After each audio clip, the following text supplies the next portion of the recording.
Well, let's stay in Glasgow, and I can talk now to the Democrat Senator Christopher Coons. He's there for the summit. He's close to President Biden and a strong supporter of clean energy and conservation himself. Senator Coons, thank you very much for joining us on BBC News today. Halfway through COP26, is this summit shaping up in the way you hoped? It is, Anita. We're making tremendous progress here.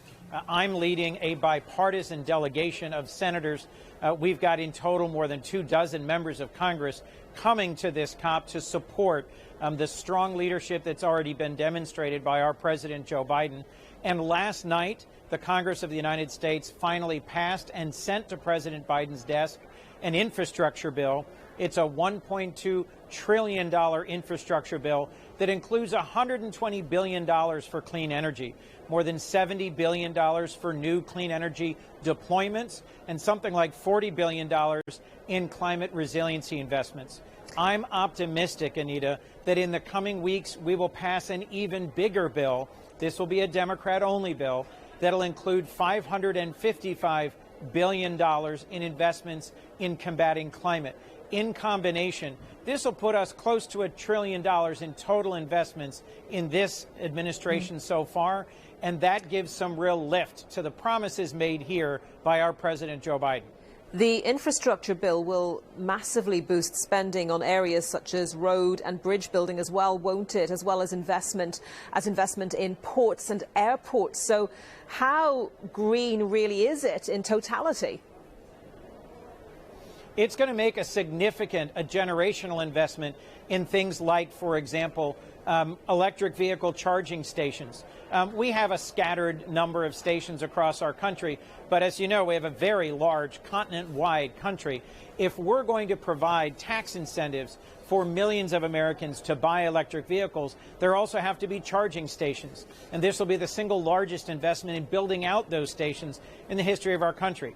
A small piece, but to me an important piece of the infrastructure bill that I helped negotiate will replace some of the polluting diesel school buses throughout our country that transport our children to schools every day with new, clean electric school buses. There's $5 billion for reducing emissions and putting clean school buses on the road. That's just two examples of many in this infrastructure bill. Going green has been described as something only the well-off can afford to do. So how crucial is it for the states that the social policy bill is also passed? It's been delayed to give security to lower-income Americans. That's absolutely critical, Anita. Thank you for that question.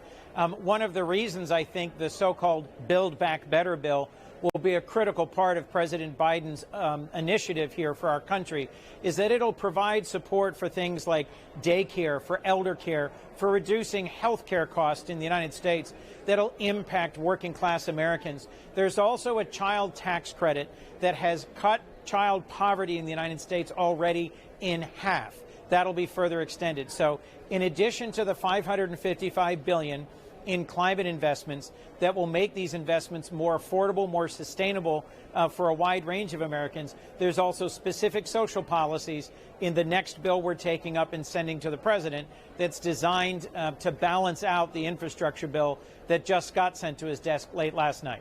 And do you think the average American is buying into the idea of this switch and into the idea of a move away from some traditional jobs into new green jobs, the green economy?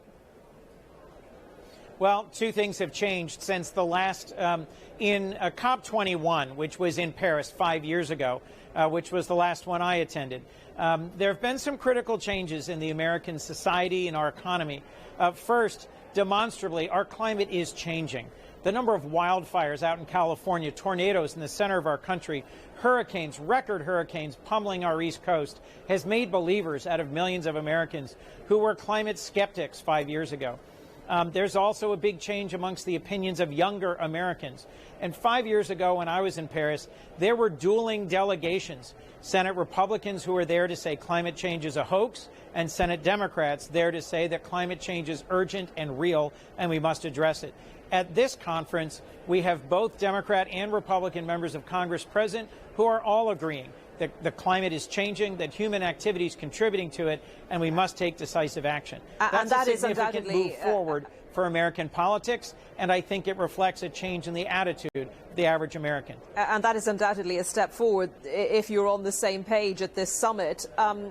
Greta Thunberg, though, has already called this a Global North greenwash festival. She's already saying that COP26 hasn't worked. What do you say to her, to all of those activists on the streets of Glasgow today and taking part in marches around the world on this global day of action?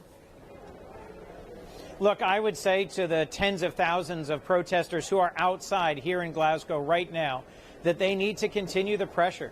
That for us to have greater climate ambition globally, it's important for citizens all over the world to insist on more urgent action. Look, frankly, one of the disappointments of COP26 is that President Xi Jinping of China, President Putin of Russia did not come. They didn't participate either virtually or in person.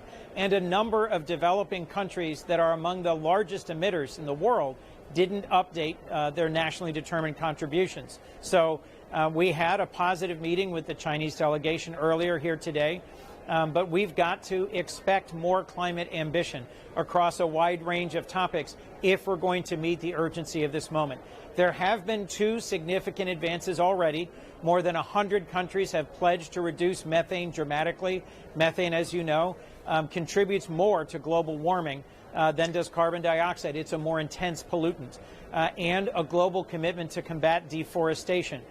The American delegation that is here, we just met with Special Climate Envoy John Kerry, is determined to carry forward those commitments. But to Greta Thunberg and other protesters, they should continue raising their voices all around the world because climate change is an urgent challenge to all of humanity.